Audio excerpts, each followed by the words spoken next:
২১ ঘন্টা আলাপ আলোচনার পরেও ইরান এবং আমেরিকা চুক্তিতে পৌঁছতে পারল না। তাদের ইসলামাবাদ টকটা ব্যর্থ হলো।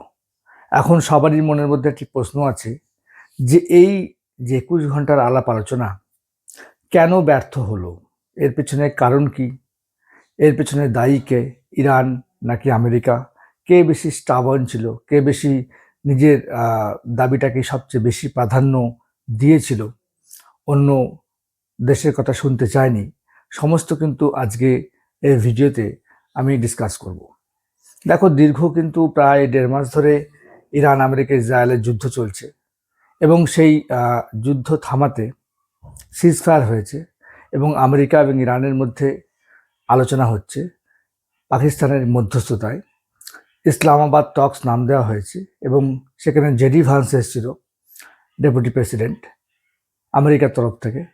এবং ২১ ঘন্টা তারা কিন্তু আলাপ আলোচনা করেন বিভিন্ন দাবি দাওয়া নিয়ে, কিন্তু ২১ ঘন্টা পরেও তারা কোনো সিদ্ধান্তে পৌঁছতে পারেনি।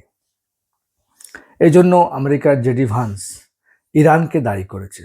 কারণ America, according to JD Vance, আমেরিকার দাবি ছিল যে ইরান শুধুমাত্র এইটুকু প্রমিস করুক, তারা এখন না, ২ বছর পরেও না, ভবিষ্যতেও না, নিউক্লিয়ার বোম বানাবে না বা নিউক্লিয়ার এনরিচমেন্ট প্রোগ্রাম তারা কখনোই গ্রহণ করবে না। ইরান ঠিক এই জায়গাটায় সহমত হয়নি। ইরান আমেরিকার এই অন্যায্য অযৌক্তিক দাবিকে মেনে নেয়নি। কারণ তাদের দাবি ছিল তারা বোম তৈরি করার জন্য নিউক্লিয়ার এনরিচমেন্ট প্রোগ্রাম করে না, কিন্তু আমেরিকা সেটা বিশ্বাস করে না।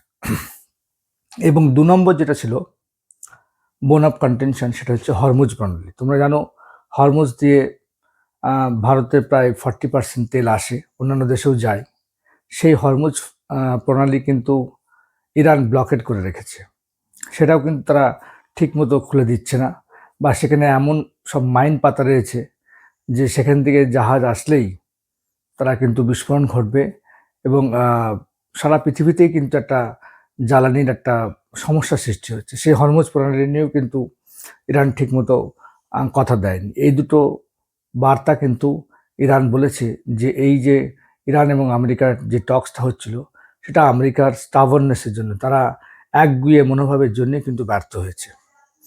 তো আমার যেটুকু ধারণা সেটা হচ্ছে ইসরায়েল কিন্তু এই টক্সে অংশগ্রহণ করেনি, কিন্তু ইসরায়েলের কিন্তু একটা পেছন দিক থেকে আমেরিকাকে বলেই রেখেছিল যে ইরানকে কিন্তু এই নিউক্লিয়ার বোম প্রোগ্রাম কিছুতেই বানাতে দেওয়া যাবে না।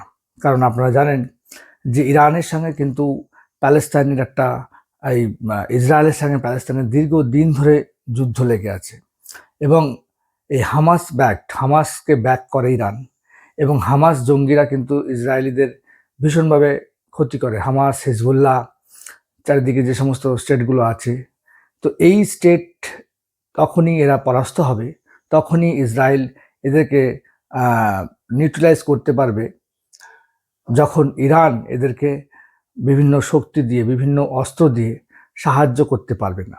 এখন ইরানের হাতে যদি পরমাণু বোমা চলে আসে, তাহলে কিন্তু হিজবুল্লাহ, হামাসদের হাতেও কিন্তু পরমাণু বোমা চলে আসবে এবং সেখান থেকে কিন্তু ইসরায়েলের একটা নিরাপত্তার ব্যাপক ক্ষতি হবে।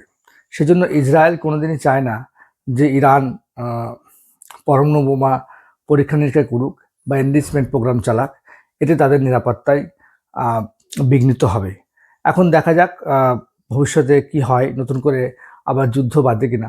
কিন্তু ট্রাম্প যেটা বলেছেন সেটা বলেছেন যে ইরানের মিসাইল প্রোগ্রাম ক্যাপেবিলিটি তাদের ম্যাক্সিমাম ধ্বংস হয়ে গিয়েছে, তাদের আর মাথা তুলে দাঁড়ানোর মতো ক্ষমতা নেই, যেটুকু করছে সেটুকু বিদেশি শক্তির বলেই করছে। তা আমরা আশা করব যে আবার নতুন করে আলোচনা হবে এবং দুই পক্ষই সমঝোতার মধ্যে পৌঁছাবে। কারণ যুদ্ধ কোনোদিনই সভ্যতার প্রোগ্রেস ঘটায় না। শান্তি আনতে হবে, শান্তি কায়েম করতে হবে, সারা পৃথিবীতে যুদ্ধ বন্ধ করতে হবে। আপনারা অবশ্যই আমার কমেন্ট বক্সে জানান যে আপনারা কি চান, যে ইরানের সঙ্গে আমেরিকার চুক্তিটা কতটা যুক্তিপূর্ণ হবে বা কতটা আশাবাদী যে ভবিষ্যতে তারা দুজনায় পথ খুঁজে পাবে এবং যুদ্ধ ফাইনালি স্টপ হবে।